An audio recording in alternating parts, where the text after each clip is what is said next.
10 menit ya. Tadi dikasih tahu Pak Iman pengurusnya itu jam 9 itu diajak uji proposal gitu. Nah ini ke depan itu kelihatannya akan ada ini ada semester berapa ini ya berarti ya? 2 Pak. Semester 2 ya, berarti Anda merasakan ini. Jadi ke depan itu akan ada perubahan pola kuliah kemungkinan ini.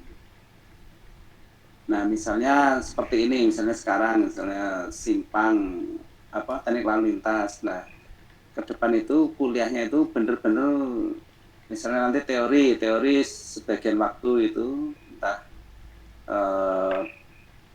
1 jam atau setengah jam gitu, terus nanti langsung explore ke project beneran gitu. Jadi kayak praktek lah gitu. Jadi mahasiswa langsung terjun lapangan atau mengerjakan project beneran gitu. Misalnya kebetulan diminta mendesain simpang oleh dinas perhubungan misalnya gitu, harus nyari pekerjaan seperti itu. Terus dan nanti dikerjakan per kelompok, per tim misalnya gitu. Mungkin satu kelas bisa dibagi-bagi dalam beberapa kelompok gitu, terus ada yang survei, ada yang menganalisis, ada yang mencari proyek seperti itu. Nah, ke depan mungkin akan dimulai dari monodisiplin. Jadi mungkin kalau semester 1 sampai 4 itu Anda tetap gabungnya sama teman-teman sipil sendiri. Tapi mulai di semester 5 seperti mata kuliah kewirausahaan, mata kuliah multidisiplin, nanti gabungnya dengan prodi-prodi lain, departemen-departemen lain, misalnya gabung dengan ekonomi, gabung dengan elektro, gabung dengan mesin, kira-kira itu seperti itu. Nah, perkembangan proses pembelajaran sekolah vokasi itu ke sana. Kira-kira gimana sih?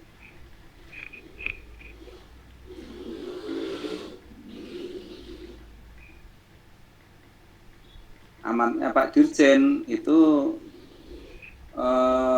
langsung benar-benar mengerjakan nyari proyek, langsung mengerjakan proyek itu. Dia memang Anda dilatih untuk lobby, Anda dilatih untuk presentasi, Anda dilatih untuk ngomong dengan orang gitu. Nah itu luring semua, nggak bisa kayak gini. Kayak gini tuh minimal sekali yang Anda dapatkan. Apalagi ini yang nggak bisa ketemu langsung, kayak seperti itu.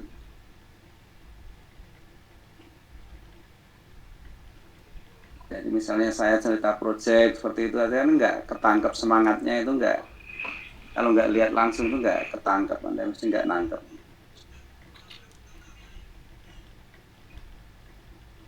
Kira-kira seperti itu ke depan. Ini mulai semester 3-4 sudah seperti itu, semester 5, 6, 7, 8 akan lebih masif lagi gitu. Itu perkembangan ke depan deh. Nah, contoh kemarin itu padahal waktunya masih lama. Yang anak semester berapa ya kemarin? Semester 5 kalau nggak salah. Semester 6 kalau nggak salah. Ini kan Pertamina Foundation itu membuka peluang untuk mahasiswa-mahasiswa bikin proposal kegiatan ya. Kegiatannya macam-macam, boleh kegiatan sosial, boleh kegiatan penanganan COVID, boleh kegiatan engineering gitu aja, nggak ada yang mau. Padahal anak sipil kuliah sekarang semester genap ya, berarti sudah anak-anak kelas semester 6 itu aja nggak pede tak suruh meraih hibah di Pertamina Foundation. Itu hibah untuk, sebenarnya Anda juga bisa ini, hibah untuk anak-anak usia 18 sampai 35 tahun. 35 berarti dosen muda, jadi gabungan dari untuk kelompok dengan bareng dengan dosen, bisa dengan mahasiswa aja gitu. Nah, mestinya terhadap peluang-peluang seperti itu Anda ini ya, Anda browsing-browsing seperti itu. Karena sekarang itu banyak peluang yang bisa digapai oleh mahasiswa. Kan lumayan per proposal 50 jutaan itu. Anda bikin kelompok 5 orang, 4 orang itu kan sudah bagus itu untuk mendukung. Ini saya ceritain waktu saya dulu mahasiswa semester 4. Jadi bukan semester 4 ya, malah semester 3. Jadi saya semester 1 kalau zaman saya dulu kan sudah dapat mata kuliah konstruksi bangunan gedung 1. Semester 2 sudah dapat mata kuliah konstruksi bangunan gedung 2. Itu hanya konstruksi untuk rumah tinggal. Ya, semester 1 itu rumah tinggal 1 lantai gitu, kemudian semester 2 rumah tinggal 2 lantai. Nah, semester 3 itu saya sudah berani mengerjakan proyek mendesain rumah tinggal gitu, yang tingkat.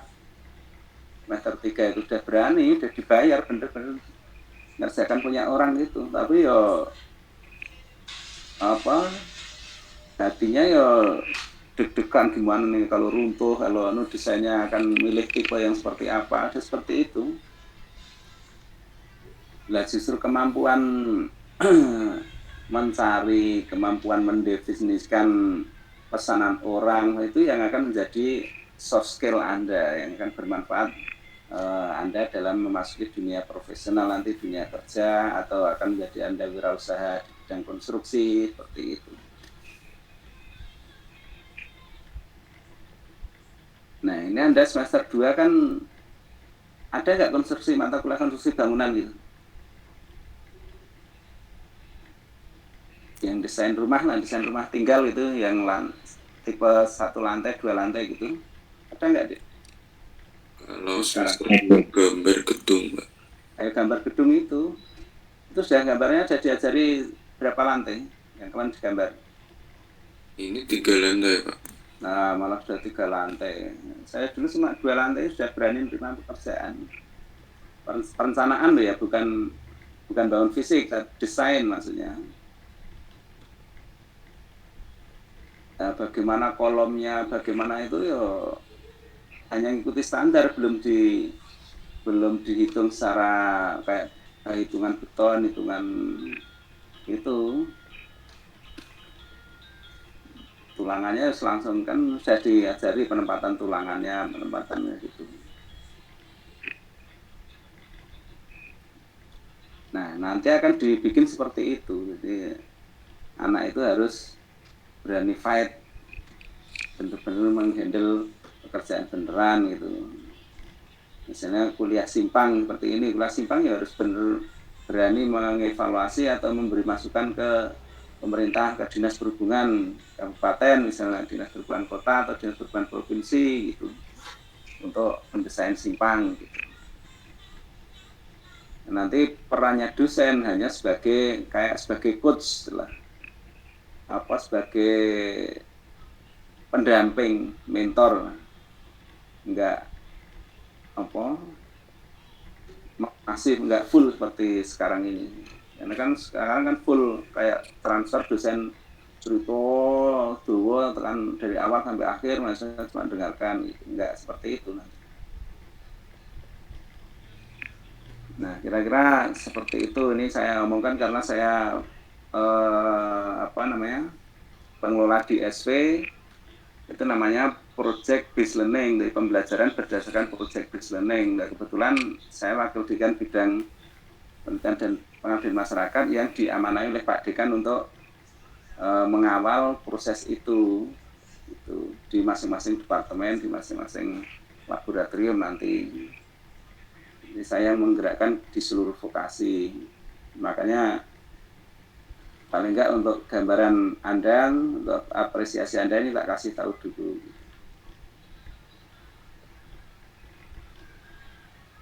Gitu. Oke, kita beranjak ke materi lanjutannya. Sekarang adalah simpang bersinyal.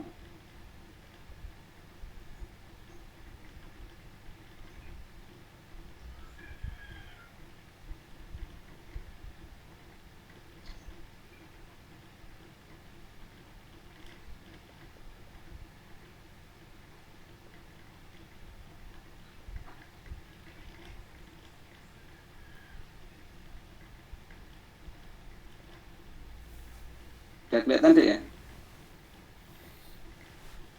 Halo? Sudah, Pak.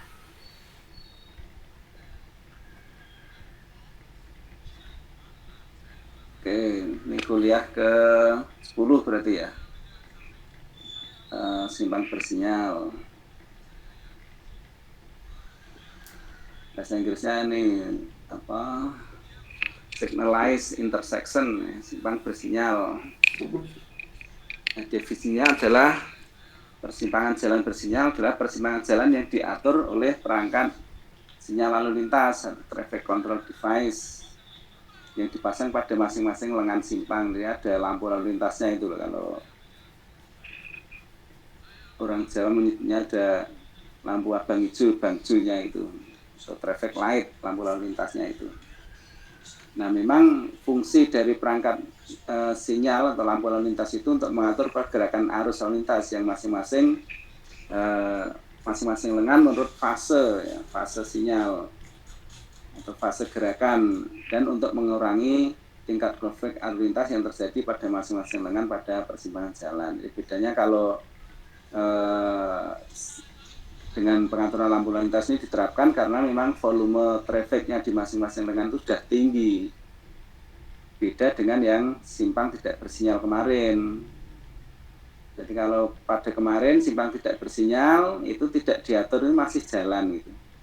Tapi kalau lalu lintasnya tinggi di simpang, kalau tidak diatur dengan lampu itu bisa macet, bisa saling mengunci itu. Nah, kondisi simpang yang seperti itu sudah harus diatur dengan lampu lalu lintas gitu. Nah, tujuan penggunaan sinyal itu bahasa Indonesianya di bahasa teknis di Dinas Perhubungan, di Kementerian Perhubungan atau di peraturan di Indonesia nyebutnya APIL gitu ya. Alat pemberi isyarat lalu lintas. Jadi kalau di jalan itu belok kiri ngikuti APIL, itu maksudnya alat pemberi isyarat lalu lintas. PIL. Maksudnya lampu lalu lintas itu, atau traffic light itu. Nah, pada umumnya sinyal lalu lintas dipergunakan untuk satu atau lebih alasan itu ya. Satu adalah untuk menghindari kemacetan simpang akibat konflik tadi sudah saya omongkan. Kedua, memberi kesempatan kendaraan dan atau pejalan kaki dari jalan simpang yang kecil untuk memotong jalan utama dan bisa nyebrang itu. Yang ketiga, untuk mengurangi jumlah kecelakaan lalu lintas serta tabrakan antara kendaraan dari arah yang bertentangan, yaitu di titik-titik konflik simpangnya itu. Nah, kira-kira gambarannya seperti ini. Misalnya ini ada simpang 4, ini di garis stop, ini yang garis stop, ini garis median yang kuning ini, yang putus-putus ini garis lajur, kemudian lampu lalu lintasnya di pojok-pojok seperti ini. Nah, kira-kira sudah sering lihat lah kalau di jalan gitu seperti itu. Nah, garis putih tebal ini garis stop.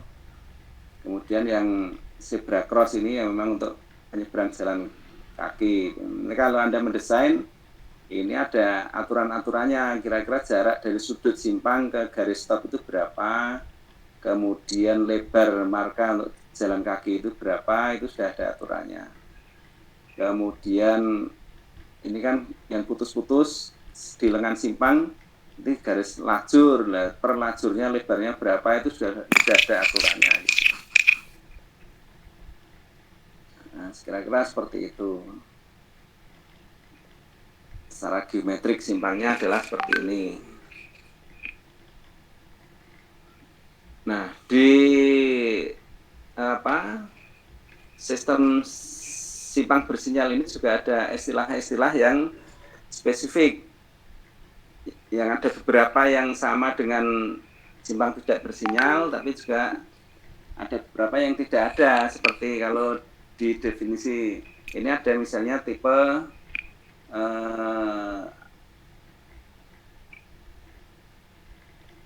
tipe O untuk arus tipe O, arus berangkat terlawan. O itu opposite, terlawan, yaitu debitnya keberangkatan dengan konflik antara gerak belok kanan dan gerak lurus atau belok kiri dengan bagian pendekat dengan lampu hijau pada fase yang sama. Jadi yang terlawan itu misalnya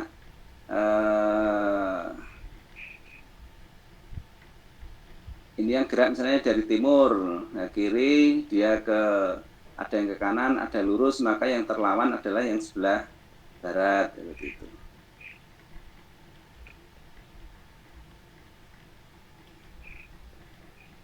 Kemudian terlindung. Kalau terlindung itu keberangkatan tanpa konflik antara gerakan lalu lintas belok kanan dan lurus. Nah, misalnya ada pembatasan belok kanan seperti itu sehingga pada lengan yang berlawanan tadi ketika bergerak tidak ada konflik sama sekali. Gitu. Kemudian ada istilah LTOR, left turn, apa saya malah lupa pelan. Yang belok kiri langsung. Oh ini left turn on right, jadi belok kiri pada kondisi merah, on red ya, jadi left turn on red, belok kiri pada kondisi merah, jadi merah tapi dia belok kiri langsung jalan terus gitu.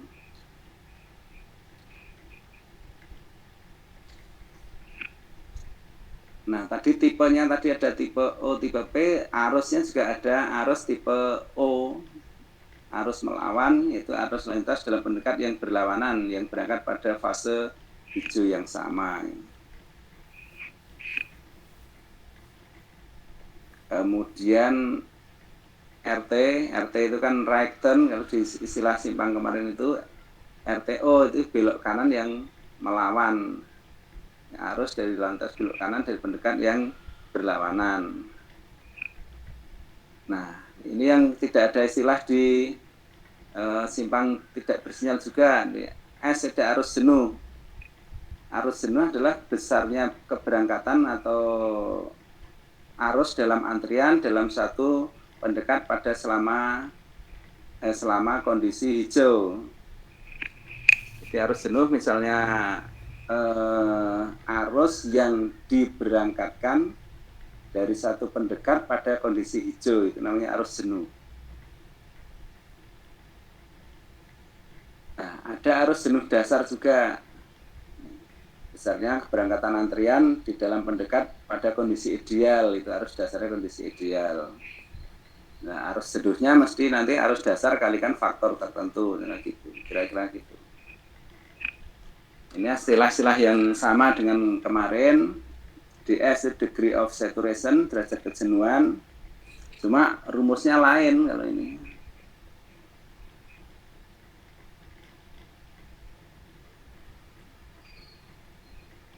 Itu rasio arus lalu lintas terhadap kapasitas simpang. Nah, kapasitas rumusnya lain. Dalam suatu pendekat.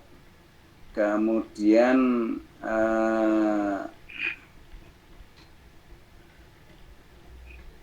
flow ratio, FR itu flow ratio atau rasio arus, itu adalah perbandingan antara arus dan arus jenuh dari satu pendekat. Q-nya itu arus, S-nya itu arus jenuh. Kemudian ada IFR,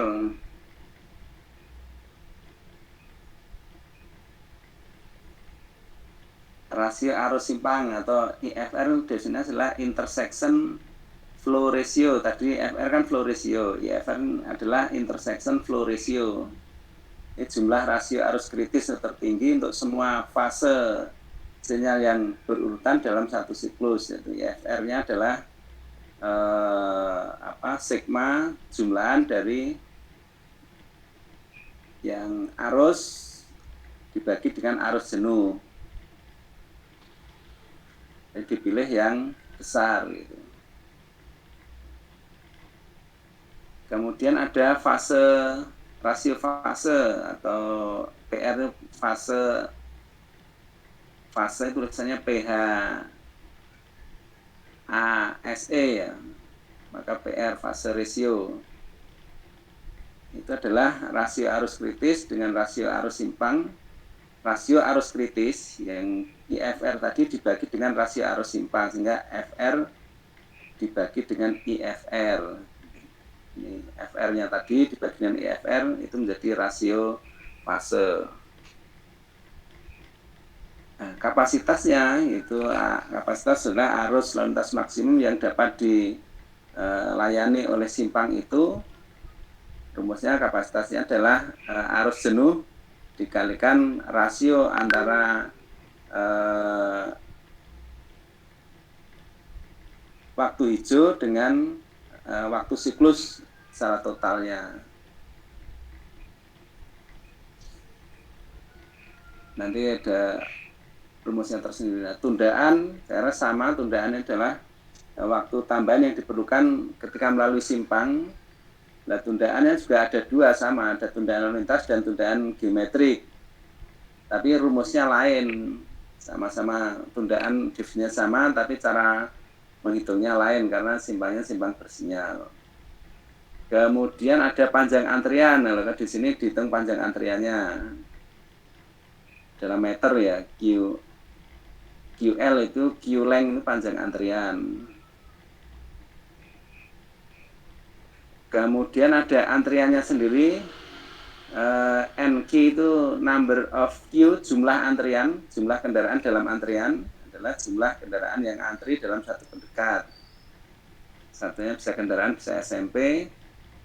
Kemudian NS itu number of stop, itu angka henti, itu jumlah rata-rata berhenti per kendaraan yang ada dalam antrian. Kemudian fase itu gerakan lalu lintas di simpang pada saat hijau untuk satu siklus tertentu. Di bagian dari siklus sinyal dengan lampu hijau disediakan untuk kombinasi gerakan tertentu. Nah, misalnya simpang 4 seperti inilah. Misalnya gerakannya diatur 4, misalnya timur dulu, kemudian yang lain stop, satu fase. Kemudian gerakan dari selatan pas hijau, yang lain merah semua, 2 fase. Kemudian yang dari barat bergerak, yang lain merah semua, itu 3 fase ketiga. Yang keempat dari utara gerak, yang lain merah semua, itu fase keempat. Jadi pengaturan seperti itu namanya 4 fase. Nah, kalau 2 fase misalnya timur dan barat hijau, yang utara selatan merah. Kemudian ketika utara selatan di simpang 4 ya, misalnya utara selatan hijau, yang timur barat merah. Nah, seperti itu namanya 2 fase. Kira-kira fase itu seperti itu. Nah, waktu siklus adalah waktu jumlahan dari hijau pertama ke saat hijau berikutnya. Di antara 2 saat permulaan hijau yang berurutan dalam satu pendekat yang sama. Jadi misalnya Anda dari timur, tadinya dari waktu hijau dihitung sampai sesaat sebelum hijau berikutnya, itu namanya waktu siklus. Jadi hijau, kemudian nanti merah, kemudian Anda nunggu ada kuningnya segala, nunggu gitu sampai sesaat sebelum hijau, permulaan hijau berikutnya, namanya waktu siklus. G itu green time, biasanya waktu hijau, yaitu waktu nyala hijau pada satu pendekat. Gmak ya waktu hijau maksimum ya jelas, waktu hijau minimum. Green ratio, GR itu green ratio, Itu perbandingan antara waktu hijau dengan waktu siklus totalnya tadi itu. GC ratio. Green dibagi dengan waktu siklus. Itu namanya waktu hijau atau green ratio atau rasio hijau. Nah, di simpang itu ada, Anda nggak tahu, jadi ini yang tahu perencana. Di simpang itu ada waktu all red. All red itu sekian detik, simpang itu lampunya merah semua.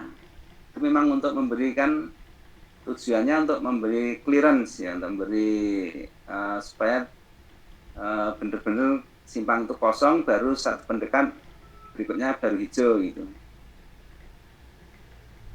Di waktu di mana sinyal merah menyala bersamaan dalam satu pendekat yang dilayani oleh dua fase sinyal yang berurutan.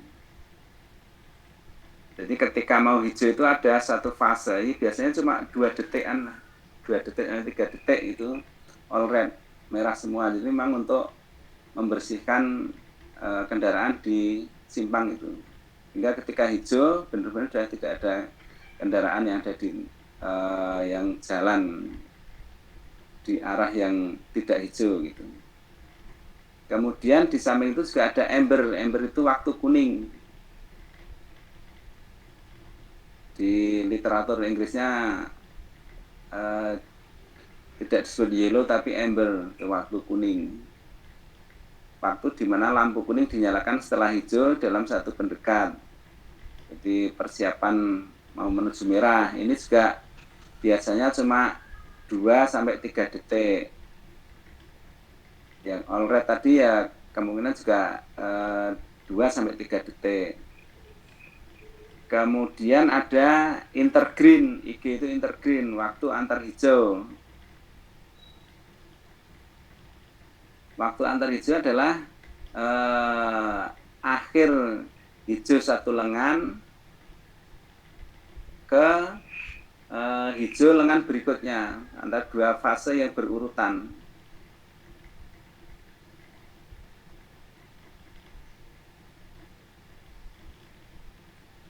Ini kuning merah semua antara 2 fasenya yang berurutan. Artinya dari ini kalau ketemu langsung bisa saya gambarkan diagramnya lebih cepat, kalau ini nggak bisa ya, nanti tak carikan. Kemudian di simpang itu juga ada waktu hilang, lost time.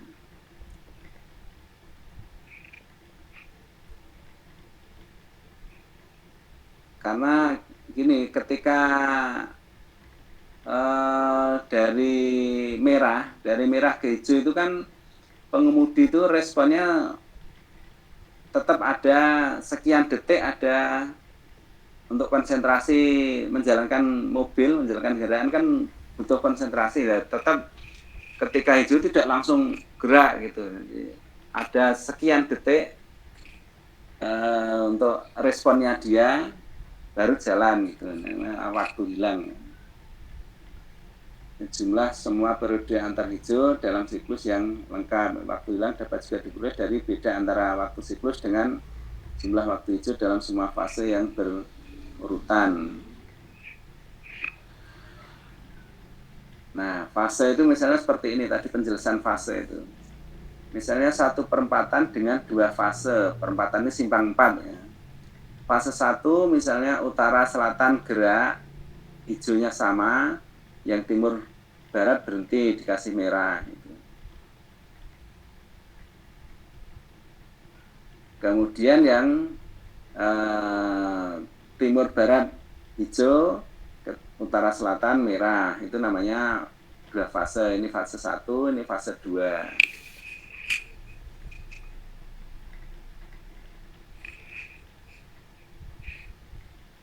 Paham Dek ya? Ini meskipun ini cuma gambar penunjuk arah, kemudian ini di stop, ini gambar teknis yang standar ini untuk informasi lalu lintas seperti ini. Jadi ketika merah itu di garis ini, terus garis atasnya seperti ini, kemudian yang jalan ada panahnya seperti ini. ini baku, nih kode seperti ini baku, meskipun kelihatannya cuma lambang seperti ini, tapi ini baku. Di buku-buku literatur teknik lalu lintas, baik di Indonesia maupun di luar negeri, lambangnya gini.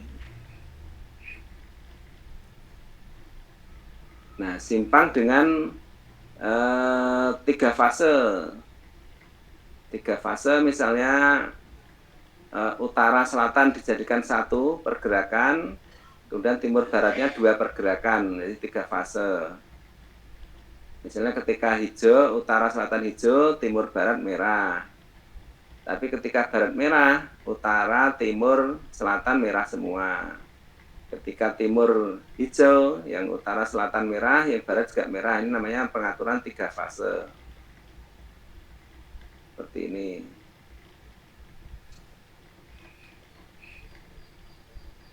Nah, yang komplit untuk simpang 4 ya pengaturan 4 fase. 4 fase itu gantian. Dan ketika yang barat merah, ketika yang barat hijau, utara, timur, selatan merah. Utara hijau, timur, selatan, barat merah. Selatan hijau, barat, utara, timur merah. Timur hijau, barat, utara, selatan merah. Biasanya kan kalau Anda lewat simpang itu dibikin pergantian gerakannya kan searah jarum jam gitu ya, ke kanan. Jadi dari yang barat, kemudian ke utara, ke timur, ke selatan. Nah, tapi karena seperti itu sehingga kadang-kadang pengguna jalan itu nyolong-nyolong karena tahu oh ke barat nanti yang utara gitu. Jadi gampang dititeni istilah Jawanya itu. Sehingga pelanggar lalu lintas bisa memanfaatkan kesempatan. Kan tadi ngomongin ada waktu all red kan ada.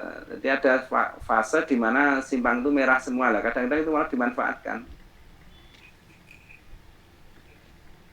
Nah, ketika misalnya dari yang barat hijau, ketika mau merah kan barat sudah merah kan ada sekian detik itu merah semua. Lah kadang yang dari selatan atau dari timur atau dari malah nyelonong gitu, karena tahu gitu.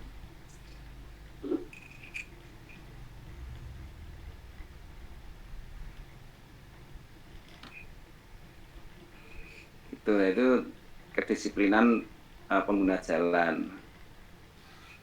Untuk pengaturan fase jelas deh ya.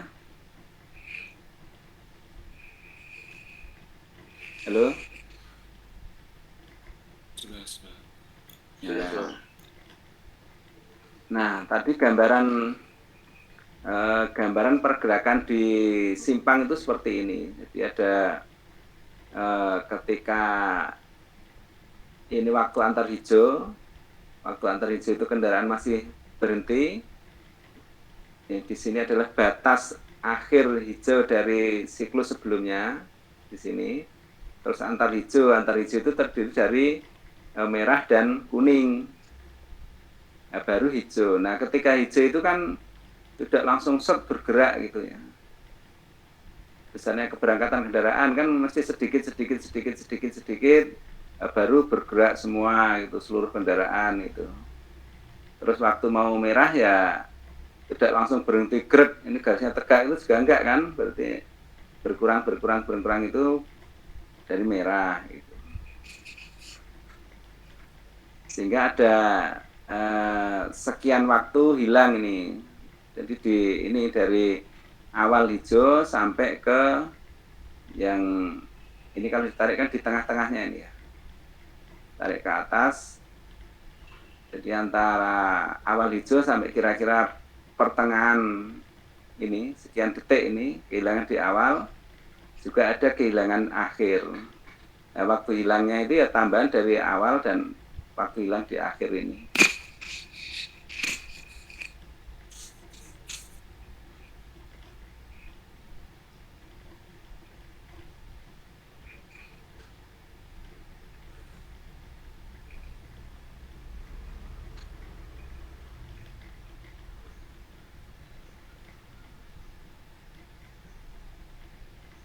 Nah, ini misalnya sebenarnya gambar fasenya itu gampang. Jadi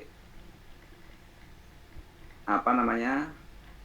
Misalnya 4 fase tadi, 4 fase ini dari ini utara misalnya, terus timur, selatan, barat. Nah, itu misalnya utara dikasih hijau dulu, terus habis hijau intergreen, terus hijau, terus intergreen, hijau gitu. Nah, ketika utara hijau, maka yang lainnya merah semua gitu. Ini kan. Ini enggak cetol juga, ini diagramnya, yang diagram lampunya ini.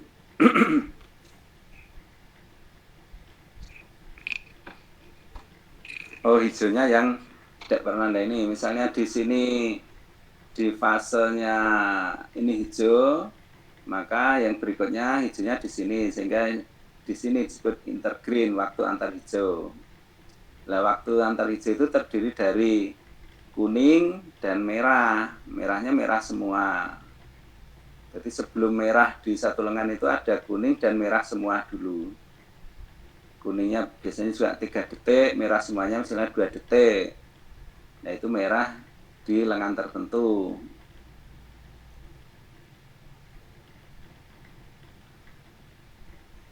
Nah, sampai intergreen berikutnya berarti ini di lengan berikutnya ada kuning, ada merah. Nah, sampai intergreen berikutnya sini ganti hijau lagi, misalnya gitu. Kalau langsung kelihatan gampangnya ini membuat diagram lampu lalu lintas itu. Nah, tapi kalau tidak langsung seperti ini ya saya gambar di laptop langsung ya kesulitan juga.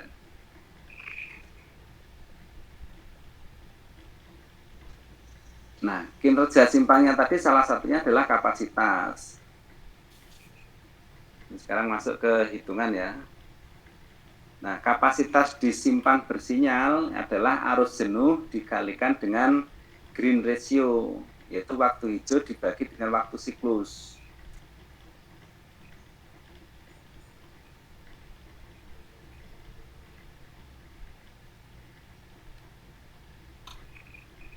Ini waktu siklus itu dari hijau di lengan tertentu sampai hijau ke lengan terakhir berikutnya gitu.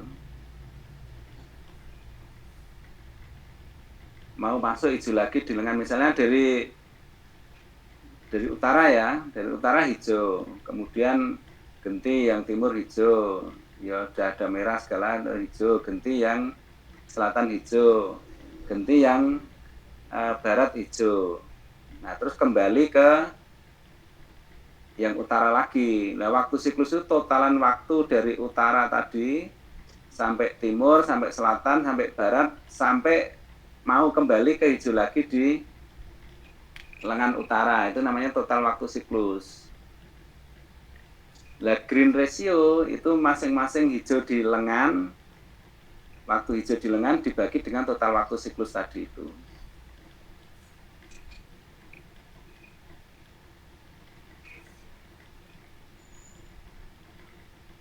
S-nya adalah arus jenuh. Nah, arus jenuh dirumuskan, nanti ada rumusnya lagi, arus jenuh dasar dikalikan dengan faktor tadi itu.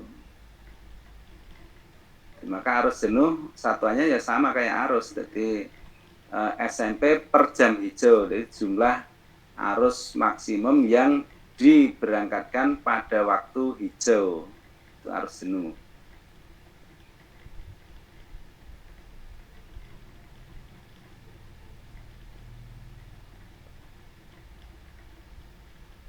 C-nya adalah waktu siklus. Gitu. Nah, arus jenuh merupakan perkalian dari itu arus jenuh dasar atau arus jenuh standar dikalikan dengan faktor F1, F2, F3, F4 dan berikutnya sampai Fn gitu.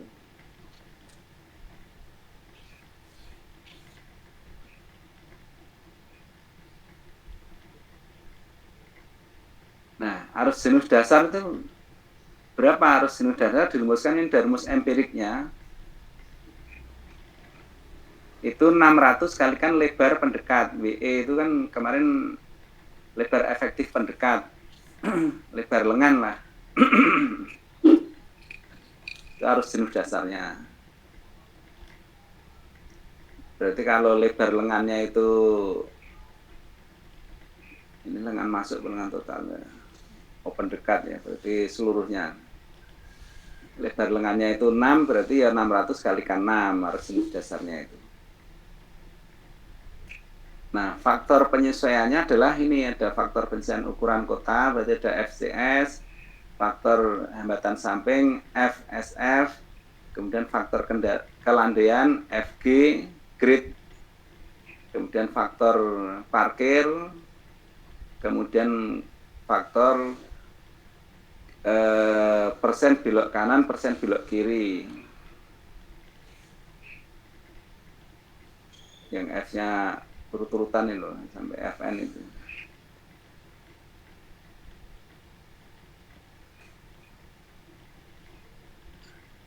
Nah, waktu siklus tadi kalau dirumuskan ini, kalau dirumuskan secara matematik adalah berarti 1,5, ini dalam kurung 1,5 dikalikan dengan total waktu hilang disimpang ditambah 5 dibagi dengan 1 min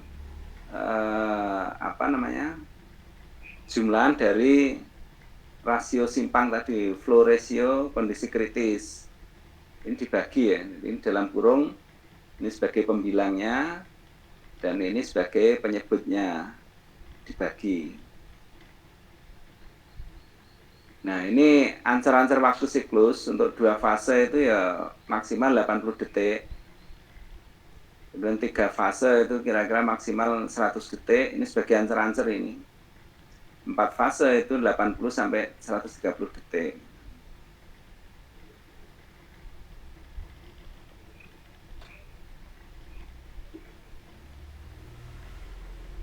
Jadi nggak bisa kita, ini sudah ada koridornya, ini nggak bisa kita misalnya mau tak bikin berlama-lama, misalnya 2 fase 120 detik, itu ya nggak bisa. Itu berarti simpangnya tidak efektif, karena apa? Karena ketika siklusnya itu lama, berarti waktu hilang di simpang itu juga lama. Jadi perjalanan Anda tertunda itu lama juga.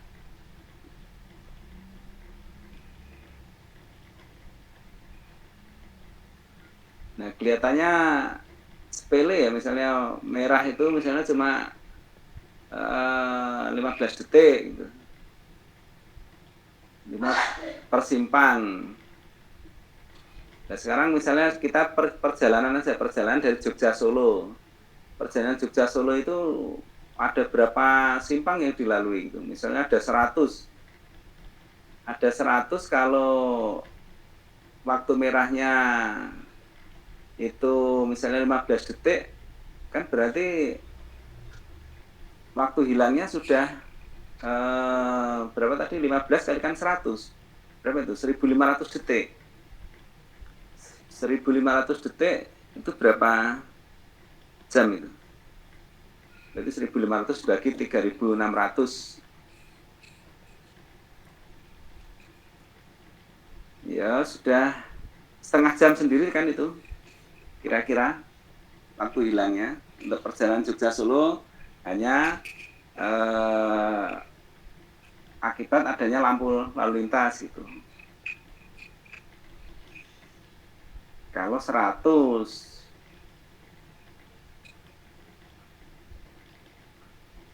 gitu. Sehingga kelihatannya sedikit, tapi kalau kumulatif jarak antar kota itu yang menjadi banyak waktu hilangnya gitu.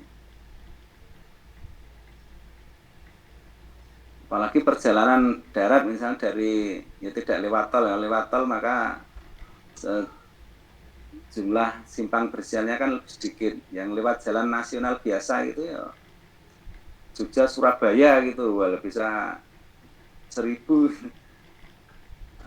jumlah lampunya bisa 1000 ya gitu, 15 kali 1000, 15.000 detik, 15.000 detik dibagi 3.600, jadi berapa itu?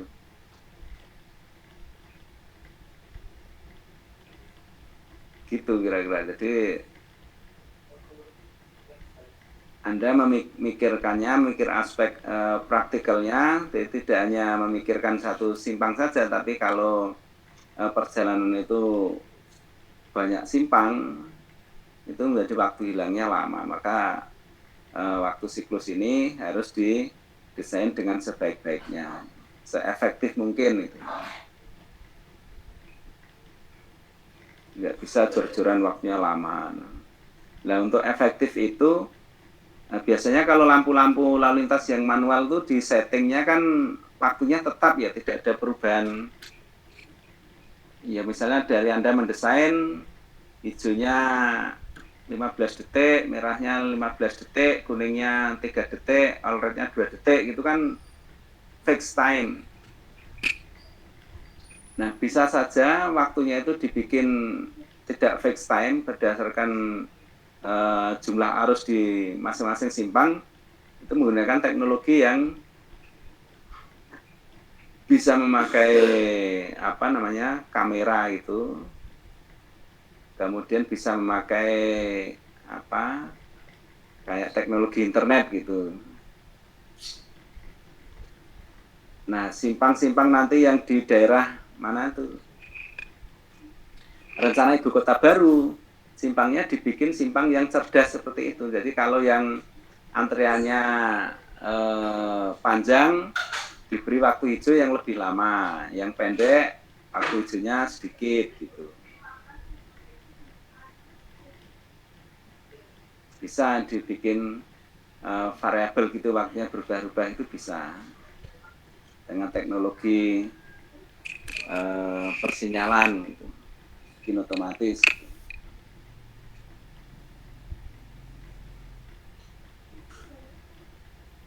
Nah, seperti itu mungkin Anda bisa bekerja sama ya, membentuk grup kerjasama dengan mahasiswa teknik elektro gitu, untuk PKM gitu. Anda tahu PKM nggak? Ini mahasiswanya. Tahu, Pak. Nah, mungkin Anda bisa membentuk grup gabungan dengan, tak kasih ide PKM ya, dengan anak teknik elektro gitu, membuat simpang yang waktunya itu variabel, tidak tetap gitu. Jadi berdasarkan volume lalu lintas, kalau volumenya berubah, nanti setting waktu-waktu lampunya juga berubah gitu.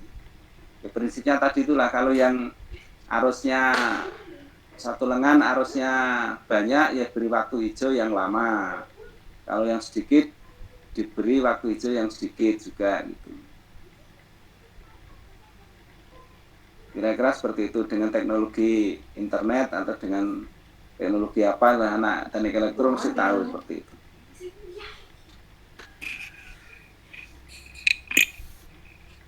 Silahkan nanti bentuk grup PKM terus mendesain itu.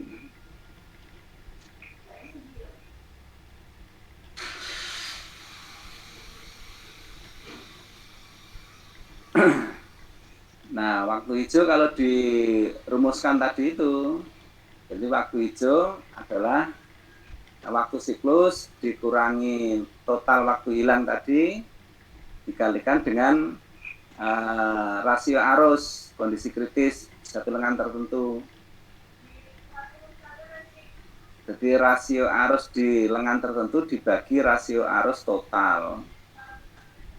Jadi waktu hijau adalah total waktu siklus dikurangi waktu hilang, dikalikan dengan rasio arus di satu lengan dibagi dengan rasio arus total.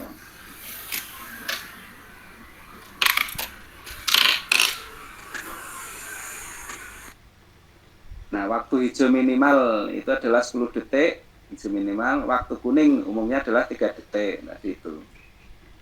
All red-nya biasanya dibikin 2 detik.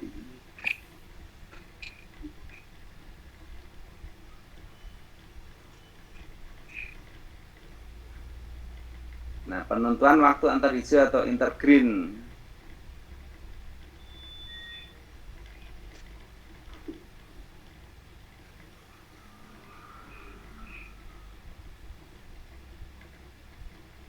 Green time atau waktu hijau tadi adalah waktu nyala hijau dalam satu pendekat dengan satuan detik. Itu jelas kan. Ada waktu hijau maksimum, ada waktu hijau minimum.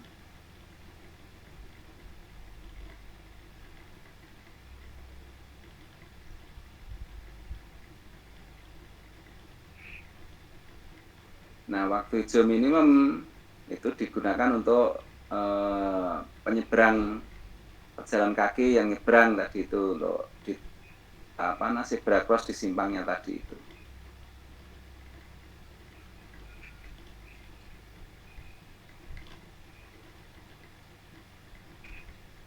Green time ratio yang tadi saya ngomongkan itu waktu hijau dibagi dengan waktu siklus.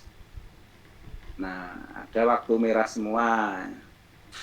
Waktu sinyal merah menyala bersamaan di seluruh pendekat oleh dua fase sinyal yang berurutan. Kemudian waktu kuning, yellow time atau amber tadi itu, sinyal kuning menyala pada setiap pendekat. Waktu antar hijau atau intergreen time, yaitu waktu periode sinyal kuning dan merah semua antara dua fase sinyal yang berurutan. Jadi, jumlahan kuning dan merah semua dari waktu sinyal yang berurutan. Nah, kapasitas tadi sudah tak tulis. Kemudian derajat kejenuhan. Derajat kejenuhan adalah jumlah arus di simpang itu dibagi dengan kapasitas. Karena kapasitas rumusnya adalah arus jenuh dikalikan dengan green time ratio, maka rumusnya menjadi ini. Jadi arus kalikan waktu siklus dibagi dengan arus jenuh dikalikan waktu hijau.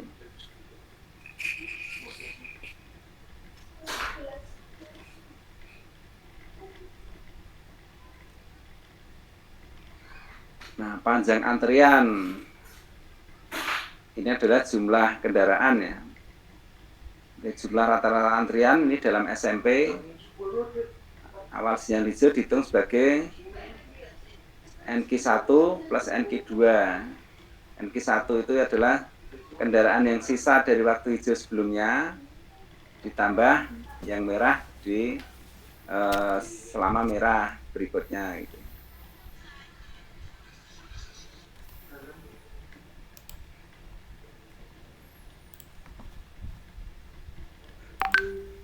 Jadi kan ketika hijau itu kadang suka antrian, ketika hijau itu kan tidak habis. Misalnya Anda dapat antrian yang di belakang, ketika lampu hijau Anda kan maju ke depan, itulah sampai hijaunya habis, kendaraan ini belum bisa lepas dari simpang. Ini yang NQ1 itu. Nah, tambahan kendaraan berikutnya, jumlah kendaraan berikutnya pada fase merah itu NQ2 ini, maka panjang antriannya adalah kendaraan sisanya waktu hijau yang belum habis ditambah tambahan kendaraan pada saat merah itu NQ1 plus NQ2.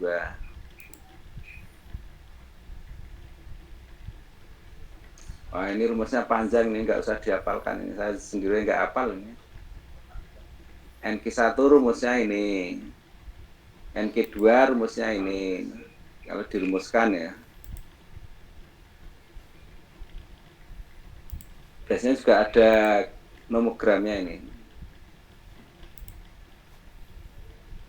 Kemudian angka henti tadi itu ya, number NS itu 0,9, tadi NQ-nya sudah ketemu, arusnya tahu, waktu siklusnya tahu, maka angka hentinya bisa dihitung. Jadi tadi itu kan pertama DS-nya ketemu. Kemudian panjang antrian ketemu. Nah, rumus panjang antrian adalah kapasitas dan DS tadi itu.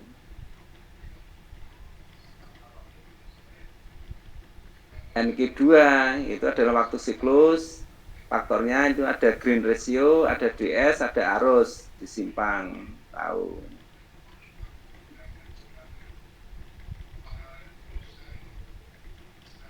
Angka hentinya tadi ada jumlah antrian, arus, waktu siklus.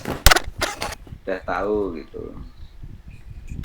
Kemudian rasio kendaraan berhenti itu adalah persentase ini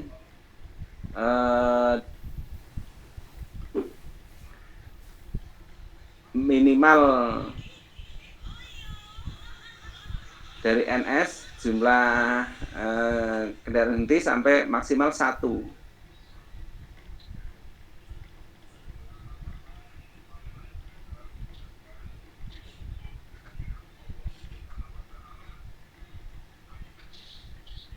Jadi angka henti di satu pendekat, dari angka henti satu pendekat sampai maksimal 1. Itu adalah rasio kendaraan terhenti.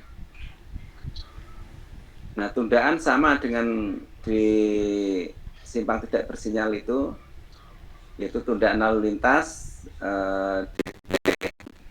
dan tundaan geometrik, sehingga tundaannya adalah DT plus DG. Gitu. Nah, tundaan itu satuannya adalah detik per SMP. Nah, masing-masing ada rumusnya, nah itu ya. Rumusnya panjang-panjang kalau simpang bersinyal itu. DT rumusnya ini. Tadi kan sudah ketemu, waktu siklusnya sudah ketemu, green ratio-nya sudah tahu, DS-nya sudah tahu, NQ-nya sudah tahu, kapasitasnya sudah tahu, maka DT-nya sudah dihitung. Gitu. Kemudian DG-nya tadi sudah didebatkan, itu rasio kendaraan berhentinya tahu, kemudian ini rasio belok itu berarti ya jumlahan belok kiri dan belok kanan dibagi arus total, rasio kendaraan membelok.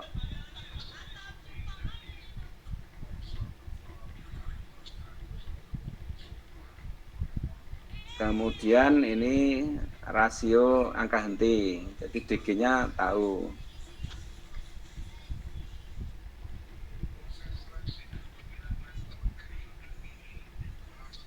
Nah, ngitungnya per pendekat ya kalau di simpang bersinyal itu.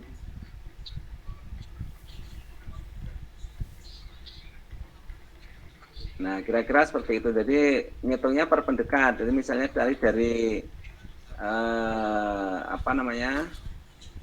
arusnya ya per pendekat, kemudian derajat kejenuhan per lengan, panjang antrian per lengan, angka henti per lengan, rasio kendaraan terhenti juga per lengan, tundaan per lengan, geometri, ya kira-kira sudah seperti itu. Jadi pola pikirnya sebenarnya sama dengan simpang tidak bersinyal, tapi memang rumus-rumusnya ini lebih panjang-panjang. Gitu.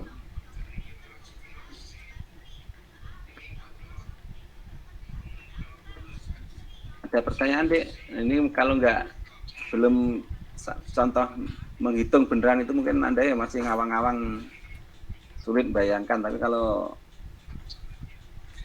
latihan menghitung itu mungkin akan lebih cetha lagi.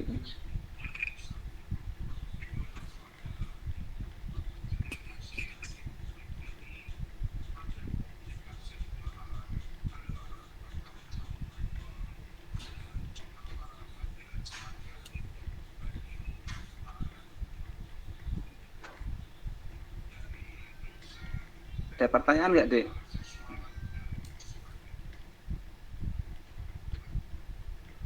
Halo, bisa diikuti nggak, Dek? Bisa, Pak. Ya.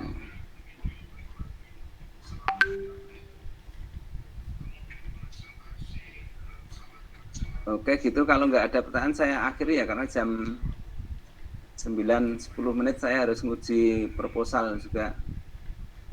Nguji proposalnya teman Anda juga.